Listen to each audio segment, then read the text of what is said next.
Fala aí galera, eu soltei porque as coleções são tão ruins. E bem, já vejo aqui pra trazer um vídeo falando sobre o porquê as coleções são tão ruins. Na verdade, eu tô aqui pra trazer uma análisezinha, uma pequena análise, uma pequena proposta de pensamento referente de o porquê que as últimas boxes estão vindo de maneira terríveis. Na verdade, essas boxes estão causando bem pouco impacto se você parar pra ver realmente, comparado com o box que a gente teve no ano passado, por exemplo. E a Konami simplesmente não pode, eu repito, ela não pode lançar uma coleção muito boa num futuro muito próximo, pelo menos enquanto o jogo estiver da forma que tá. Ela tá com um problemão nas mãos. De novo, vou fazer um vídeo especificamente falando só sobre isso. Inclusive, eu chamei o Gui pra gravar comigo e a gente vai gravar sobre, espero, em breve. Mas até lá, vamos tentar falar um pouco de o porquê a Konami simplesmente não pode lançar boas boxes, pelo menos num futuro próximo, e você pode ver o reflexo claramente nas últimas coleções lançadas. O assunto é esse, então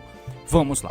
E muito bem, meus amigos, como vocês bem devem saber, em breve vai dropar a coleção de Dawn of Majesty. Essa coleção vai dropar aí na sexta-feira, né? Dawn of Majesty. Eu não sei como falando essa desgraça, mas você entendeu. Vai dropar na sexta-feira e essa coleção simplesmente traz alguns suportes para Alien, para Amazement, pra Despia, que já tinha algumas cartas branded aí, né, que é a Spell dos Despia, mano, Chronomile, Evil Twin, Gusto, vai trazer suporte pra Stardust, Majesty, o Doremi lá, aquele deck Pendulum. Basicamente é isso, Gizmek, Magiki, que é o arquétipo novo, Beatrooper, que é uma carta que é exclusiva TCG, e umas cartinhas pra Trickster aqui e ali, enfim. Basicamente, de impactante, não tem nada. Não tem absolutamente nada de impactante, de realmente impactante nessa coleção. E a coleção anterior também não tinha muita coisa de se tirar de lá.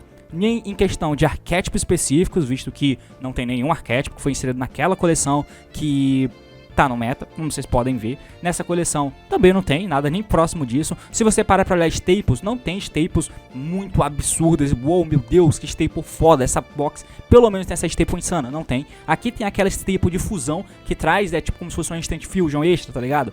É uma carta ok, inclusive ela vem com raridade bem alta e não tem nada demais. Essa coleção é bem triste, ela é bem patética e essa na verdade tem que ser o rumo que a Konami tem que tomar baseado nos lançamentos dela. Se você parar pra olhar aqui rapidamente as cartas que são a raridade mais alta, a coleção tem um total de 14 cartas ultra raras.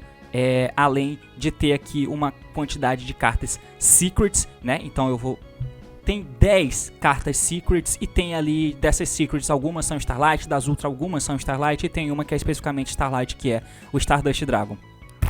Pois é. Então, vamos dar uma olhada na qualidade dessas cartas, a começar pelas cartas secrets. A primeira carta secret é essa aqui, The Iris Sword Soul. Se eu não me engano, essa carta vai ter que ser aquela que é o suporte pra Shang-Jan, né? Que, se eu não me engano, essa carta veio com o nome Shang-Jan. E aí eu acho que quando vier pra cá pro TCG, aquele arquétipo do Shang-Jan vai se chamar Sword Soul. E daí, se eu não me engano, essa carta é buscável em algum nível. Mas é aquela hand trap, né? Que você pode fazer special summon de um monstro da tua mão, comprar duas cartas baseado numa coisa que a gente fizer. Essa é uma carta secret. Próxima carta secret que a gente tem aqui é esse pêndulo aqui, né? Que ele tem um efeito na escala que qualquer carta mandada pro cemitério é banida, exceto o monstro. Então qualquer Spell Traps que for sair do campo pro cemitério é banida. Tem o Shooting Majesty Dragon, né? Pois é. Tem esse Beatrooper, que é uma carta do arquétipo novo, exclusivo TCG, um arquétipo de inseto. Stardust Synchron, pois é. Outro aqui, uma carta Despia. O Despia é um arquétipo que não faz nada, inclusive eu vou fazer um vídeo especificamente falando de Despia em breve. Arrival of Light, que é uma spell aí, bom, que comba com o deck de Synchron. Tem essa carta aqui, que é o campo do Gizmek. Uou, meu Deus do céu. Pois é. Red Fusion, que é essa carta aqui, como vocês podem ver, que é aquela carta Instant Fusion que eu falei pra vocês, só que pra monstro amarelo. Tem essa aqui que é a Synchro Overtake, que é uma carta pra Synchro também. Essas são as cartas secret da coleção. Nenhuma causa impacto no meta. Absolutamente nenhuma. No máximo uma Red Fusion, que pode causar algum impactozinho. Das cartas Super, Ultra, perdão, das 14 que tem, você tem aqui Beatrooper, você tem outro Beatrooper, você tem High Ritual Art, foda-se essa carta aqui. Você tem Magic World, Magic é um arquétipo bem patético também. Magic Mafter, né, que é a spell de ritual, boa do Magic. Stardust Illumination, foda-se. essa aqui, que é uma carta bem boa, inclusive, ela é uma carta que melhora o deck de Sol, Fá, Chord, que é o Dó, Ré, Mi, Lá, né? O pêndulo que trabalha com as escalas pares e ímpar, mas, pois é, melhora, suportezinho legal. Chronomele, pois é. Esse bicho aqui, que é uma carta Virtual World, que é uma carta ok, muito tempo boa. Esse Despia, tem esse Gizmek, foda-se, tem esse Gizmek, também foda-se, tem esse Despia, também foda-se, é uma carta boa, né, mas o Despia não é uma carta que vai fazer muita coisa, pelo menos não inicialmente. E tem essa carta aqui, o WTF, que também vai ser Starlight. Então, basicamente, a coleção se resume a isso, o que é bem triste, se você para pra ver o nível dessas cartas. Esse é o nível dessa coleção, mas, na verdade, isso é uma coisa boa, tendo a conjuntura atual. Por quê? Porque a Konami, de novo, eu bato sempre nessa tecla que cartas precisam ir pra banlist, precisam.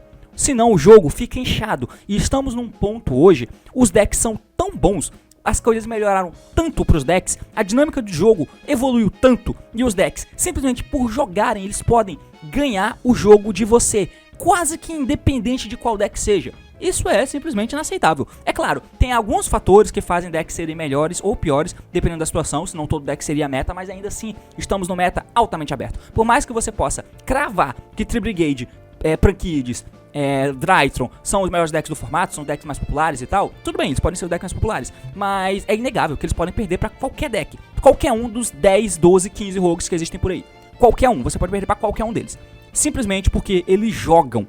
E essa é uma das grandes questões. O jogo evoluiu tanto, a Konami tem tanta carta boa por aí, os decks são tão fortes, e a Konami se recusa a irritar eles ao mesmo tempo, pra deixar tudo isso coexistindo da forma que existe, que simplesmente, enquanto eles estiverem aí, não pode vir coisas novas boas.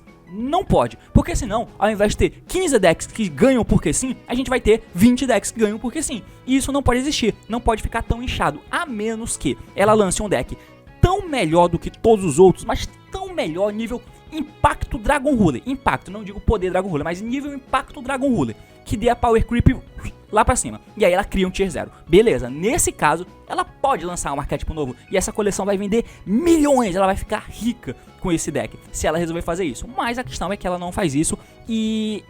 tudo bem, não precisa fazer isso, não tem nenhum problema, mas ela não pode continuar lançando arquétipos mid-range por aí. Por exemplo, o Shang-Jan é um arquétipo que é meio mid-range e ele vai ser meta, cara, é um arquétipo muito bom, ele vai ser meta. Então isso vai ser na próxima coleção. Tem também a nova carta de Evil Twin, que vai lançar na próxima coleção. A próxima coleção ela é bem melhor do que essa, mas essa é muito ruim e a outra também foi tenebrosa. Então, o fato da Konami não poder estar lançando cartas boas nesse momento é porque ela deixou o jogo tão sem freio. É claro, a Konami fez boas coisas por aí e tal, enfim. Só que o jogo andou tanto, saiu tanto da rédea. Essa é uma questão de simplesmente causa e consequência. As coisas saíram de controle por causa da quantidade de coisas que existem. Foi simplesmente isso. Não é exatamente culpa da Konami, que ela é incompetente e não consegue fazer as coisas. Não, não é isso. A Konami de um tempo pra cá vem tomando boas decisões. Inclusive é muito legal que isso vem acontecendo. Mas ainda assim, tem isso que vem escapando por entre nossos dedos. Vários decks bons coexistindo. Decks que simplesmente você perde se o cara jogar. Você é obrigado a usar um montão de hand trap, o que é terrível quando isso tem que acontecer. Dragon Link foi capado aí minimamente, ao invés de irritar muito, muito. Ele foi irritado minimamente e ainda é um deck do meta, foda-se. É um deck muito potencialmente bom no meta. Continua sendo. Então a gente tem aí fácil 10, 15, 20 decks que são muito bons, que se jogam, a gente simplesmente perde, tá? Madoshi começa jogando lá. Se ele joga, mano, perdeu. Nenhum deck ganha. Muito difícil, pelo menos muito difícil. Claro, tem decks que vão ganhar, mas é bem difícil. O Orkut jogou lá sem você fazer nada, você vai perder. O Phantom Knight, você vai perder pro Phantom Knight. Você vai perder tendo uma hand trap às vezes. É bizarro essa merda. Então, o fato de tanta coisa coexistir junto ao mesmo tempo faz com que a Konami não possa lançar cartas boas, não possa lançar decks bons, porque se isso acontecer, enquanto tudo isso existe, nesse momento, vai ficar com mais coisas amontoadas, como você pode ver. O Tocantins é um lugar tranquilo pra caralho, né? Porque eu tô suando que nem um filho da puta e já é de noite. Pois é. Vou abrir essa janela aqui, viado. E... continuando, então isso não pode acontecer, por isso que a Konami vem segurando. Então assim, a Konami ela não é idiota, ela vem tomando decisões que são coerentes com como o jogo tá, ela entende como o jogo tá e vem tomando decisões desse sentido. A única questão que eu acho que ela vem falhando é na força das banlists. A gente não precisava da última banlist de uma lista que irritasse uma carta de cada arquétipo, a gente não precisava disso, a gente precisava de uma lista que irritasse coisa pra caralho. Então, na próxima lista, o que eu realmente espero, pra que o jogo possa se normalizar, e, assim, é claro, não é interessante que haja um Tier 0, é legal que tenha decks que são bons, muitos decks que são bons. O problema é que a distância entre eles pro meta não pode ser tão curta, porque senão gera coisas que fogem do teu controle e você fica à mercê da aleatoriedade. É claro, não é tanto assim, porque Tri-Brigade muitos topam aí, é mais Tri-Brigade do que outros decks, tudo bem, eu concordo, mas é mais pela quantidade de utilização do que realmente pelo poder dele, tá ligado? Porque se fosse dividido, vamos supor, tem um torneio lá de 100 pessoas. Dessas 100 pessoas, você vai pegar e vai dividir em pares. Então, 2 pessoas jogam com o Tri-Brigade, 2 pessoas jogam com o Drytron, tananana. Pode ter certeza que vai ser uma loucura da porra. E aí, você vai ter um monte de deck, porque todo mundo é bom, tá ligado? Todo deck é bom, tá ligado? O Tri-Brigade tem, tipo, de 100, 50 vai ser Tri-Brigade. 50 não, mas 30 vai ser Tri-Brigade, 20 vai ser Drytron. Tipo, 15 vai ser Prankids, e por aí, e assim por diante. Por isso que eles topam mais. Mas em termos de poder e força, e consistência e resiliência, todo deck é bom. Tem muito deck bom. Então, o que tem que acontecer, realmente, é algo que reboot a parada. Não porque o jogo tá injogável assim, mas competitivamente falando, é melhor que não seja assim. Até porque, se isso acontece, a Konami tem muito mais espaço de manobra pra fazer bons lançamentos, e muito mais espaço pra criação, pra deixar aflorar as cartas que eles querem lançar, que são realmente boas e que vão vender boxes. É claro, no ano passado foi lançado muita coisa boa. Mesmo com a pandemia, muita coisa boa foi lançada, as coisas não foram irritadas, então as coisas foram se acumulando e chegamos no ponto que a gente tá hoje. Muito disso é consequência do que o ano passado foi de parada pro Yu-Gi-Oh! Mas ainda assim, estamos colhendo esses frutos. Como o ano passado foi ano de muitos bons lançamentos, pra você ter noção, no final do ano foi lançado, tipo, num período muito próximo, 2 coleções que não são main collections, e cada uma delas colocou um puta deck meta no radar, que foi o Virtual World em uma coleção, que veio os Zeus também, se eu não me engano, e na outra veio a porra do Drytron. Puta que pariu. São arquétipos que são game breaking, tá ligado? Muda o jogo. E não veio em coleção de main collection. Veio em coleções especiais e aí ela engatou 2 decks excelentes. Veio cartas de Phantomite e afins.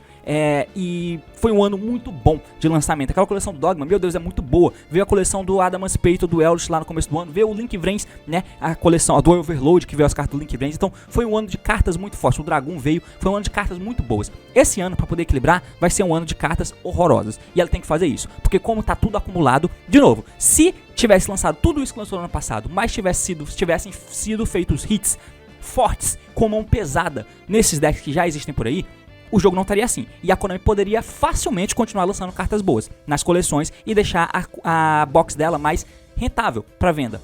A questão é que meio que não importa muito nesse momento, a Konami já tá com o bolso cheio, ela tem espaço para poder não lucrar por um períodozinho de tempo e aí estabilizar o jogo dela e depois lançar algo realmente forte. Ela pode fazer isso? Pode, com certeza, mas seria muito mais interessante. O que a gente precisa que seja feito algo nesse sentido, que venha uma banlist que cape os decks, não importa se ele é mid-range, não importa se ele é um deck ok, não importa se ele é nocivo pro jogo.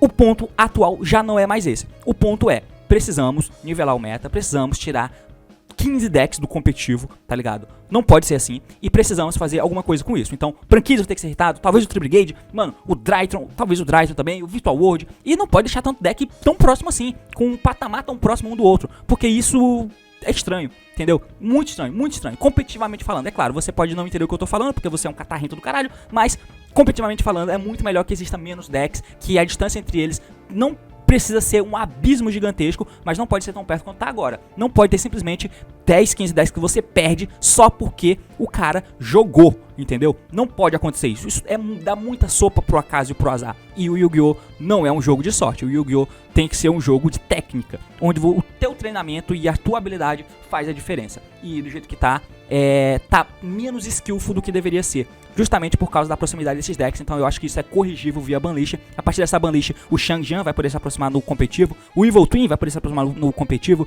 e a Konami vai ter espaço para novos lançamentos futuros, para aí sim ela poder te convencer a comprar novas coisas. E é isso. Mas enfim, espero que você tenha entendido, espero que você tenha gostado. Comenta aí o que achou, se gostou do vídeo, curte, se quer ver mais conteúdo assim, é claro, se inscreve. Então é isso aí, valeu, falou e até mais.